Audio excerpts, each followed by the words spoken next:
Good morning. It's Tasha here. I'm a registered psychologist who works in Calgary, Alberta. And I was hoping today to talk about a feeling that is near and dear to my heart. And it's something that we don't always talk about. It's something we're kind of ashamed about. As girls, I think we're told we're not supposed to show it. It's a feeling called anger. And the way I think of this, it doesn't really matter if you're someone who's 5 years old or someone who's 15 or 55. Anger it's something that is in our head. It's something that we feel in our body, and all feelings really, they're not good or bad. It is something that it's letting us know that we need something. And so if we acknowledge it and let ourselves feel what we feel and do something about it, that feeling will kind of dissipate and go away. I'm going to teach you guys Anger Mountain, and I do this lots in classes that I teach with kids, and I do it lots in my counseling practice. So hopefully you can see this okay, because this is really how anger builds.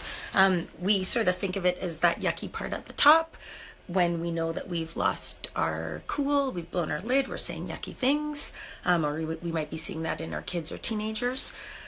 But we want to think about, it's not just one thing that sets us over the edge. It's a progressive build of things. Many different factors go into that ultimate explosion. Same with relapse. If people were thinking about drugs and alcohol, it's not just one incident that leads to relapse. It's a progressive build. Anger's kind of the same way. So maybe I am a little kid, say I'm a grade 3er. It could be a boy or a girl, and I wake up and I'm feeling pretty good. I had a good sleep last night. Things are going okay. I head off to school, and I realize it's my track and field day, and it's raining, and they have to cancel it, and I love track and field. So, I started off really happy in the morning, but when I get to school and I realize it's been postponed, I'm not feeling quite so awesome. But I'm going to get through the day. It's going to be okay. I've got lots of good friends at school. We get to the end of the day, and my teacher just tells us that we have a math test tomorrow. I hate math. I've had a great day. I've eaten lots of nice food, but when I hear that there's going to be a math test, it's a little bit, my mood kind of goes down a little bit. As this is happening, as I'm kind of walking up that anger mountain, there might be some body sensations that I'm noticing. So I might have tense shoulders. I might be kind of grouchy and short-tempered. So there might be some things that I'm starting to notice, or that my teacher might notice about me, that they're letting me know that my frustration is building. When I go home from school, I walk through the door, and this Lego thing that I built that's beautiful, my little baby sister has wrecked it while I was at school, and I lose it. So I might scream at my little sister. I might call her yucky names. I might even walk up to her and give her a bop on the head. My mom might come in and also get mad at me.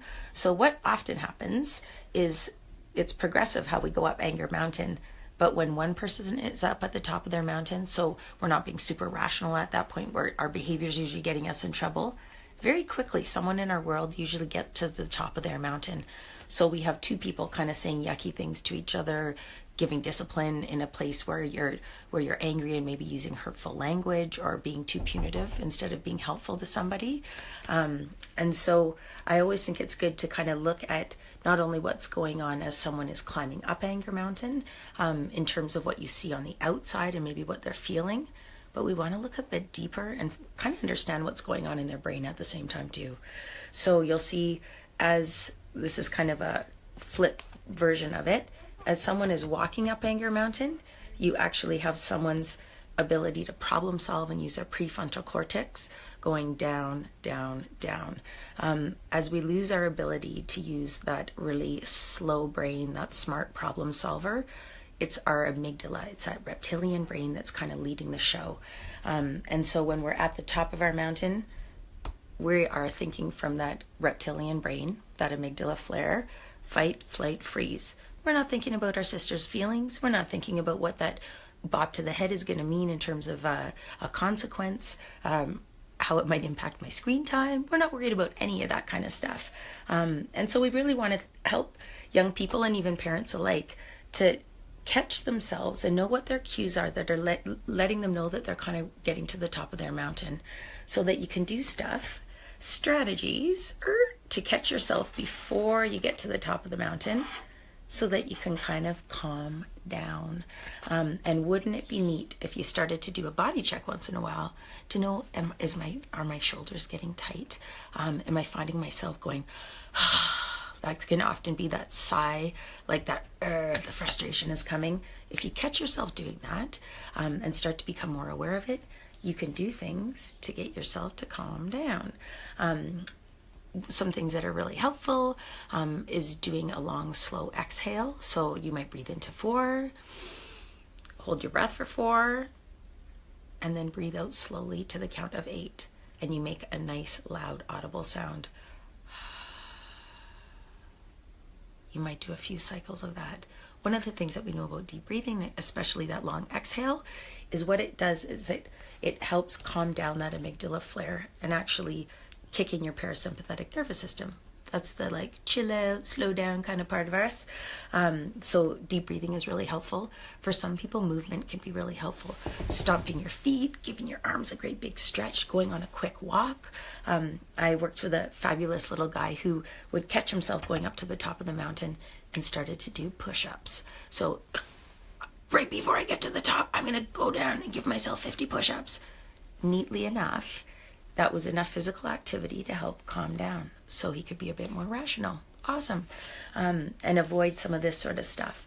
So one of the things that happens, and I can relate to my own world when I've been upset too, is once we get to this top and we act in a way that we're not really proud of, because we're not using that slow part of our brain to kind of think through what someone else's feelings might be, how this might affect them. After we kind of slowly come down after a big explosion, is that we actually feel worse than we did when we started that morning. And that's called the letdown dip. And that's where our prefrontal cortex is on full force at this point. We're often really emotional. So tears might come out of our eyes. We feel remorse. We feel sad. We want to make repair. All good things. But wouldn't it be neat to not have to get to this place? It would be neat if we could, because it takes a while to get back to just feeling okay again.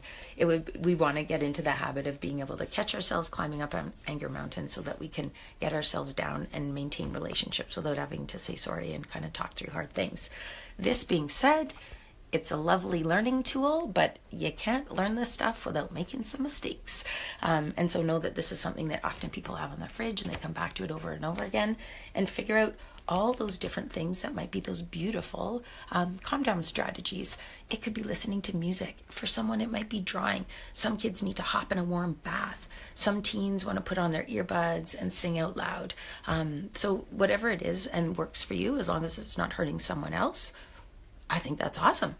I'm going to show you a few books in my office that I find really helpful that I sometimes recommend to kids and to parents.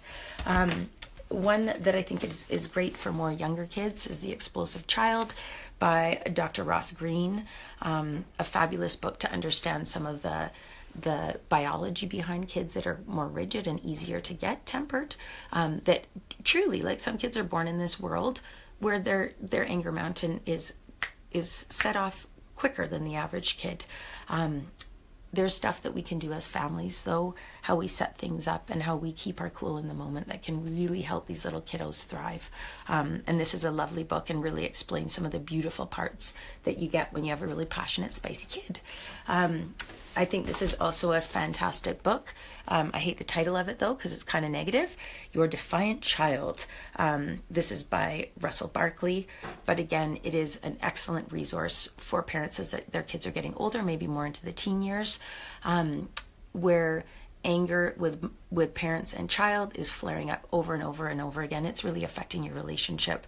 And it's hard to give consequences without it further eroding your relationship with your young person. And this is a really beautiful sort of 8-step program that you go through that gives parents some great language and strategies to kind of step out of the fight, but feel like you still have some power in the relationship. another fabulous book.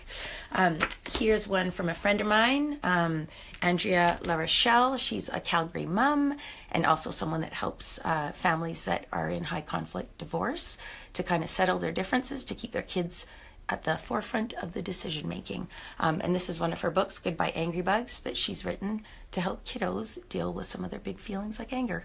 And it's not just kids that are going through divorce that feel angry, it's kids just living and being human that feel angry. And my favorite little story about anger is a book called When Sophie Gets Angry. You can see it's well used. I've had this one for 10 years and I've used it lots and lots. I've dropped it in the bathtub. It's gone all sorts of places. But I love this book because it really describes a little girl's experience of kind of quickly climbing up Anger Mountain and what she does to calm herself down. She's a little girl that runs out the door and needs to cry and sit in a tree before she starts to kind of tune into other things that are going on in her world, noticing the birds chirping, seeing the ocean waves rock and roll. And I think it's a really lovely book to show that anger, it comes and goes, like all feelings. We know that they're not going to last forever, very much like a wave in the ocean, and that she finds peace and comes back, and her family is happy to see her. I think it's the things that it would be neat to add to this book, because we know more about emotions now and how the brain works than when Molly Bang wrote this book, is that we learn to self-regulate, not because we innately know what to do with anger, but because we have someone that helps soothe us in the moment. And it's through many, many repetitions of someone being with us and validating our anger. And I know it really is annoying, and I can see your hands are like doing this. I want you to breathe with me, kiddo. I'm going to give you space, and then I'm going to come back. We're going to talk about this stuff. Is that we as teachers, we as moms and dads need to be with our kids and teach them about the importance of honoring this feeling of anger, that it's a really important feeling to feel sometimes, and it has a need behind it. So wouldn't it be cool if we knew what that anger was all about, so that we could help you get that need met without it, wrecking our Saturday? And so that's the piece that's missing here. There isn't a parent that follows Sophie out to kind of help her realize, I see you're really angry. Come back in 5 minutes when you've calmed down a little bit. And the other piece too is, I think, is really acknowledging that no feelings are good or bad. Feelings are an important part of who we are, and that we as parents need to model healthy ways of dealing with our hard emotions. What do we do with anger? What do we do with our own sadness? What do we do when we're scared about things? Because our kids are constantly watching us and taking our lead. And one of my professors used to always say, don't look to the mouth. It's not the words that show you that someone's changing. You look to the feet. And we can talk all we want about how important it is to be mindful, or how important it is, to hold our words back when we're angry, because we could hurt someone else. But if it's just talk and we're not living it, our kids are going to follow our feet. So I guess that's what I'm going to leave you guys with. Before you start, take a step back, think about Anger Mountain, and really, really own up to your piece around what your feet are doing. How are you handling your big emotions, and in particular anger? I'd love to hear from you guys. If there's a question you have around this topic, or a comment, or a book or resource that you found really helpful, bug me. I love to interact and get so that my little live videos are going to make sense and be the most relevant to parents with kiddos. Until next time, it's Tasha here. You can get a hold of me at www.tashabelix.com. And remember to breathe and be well.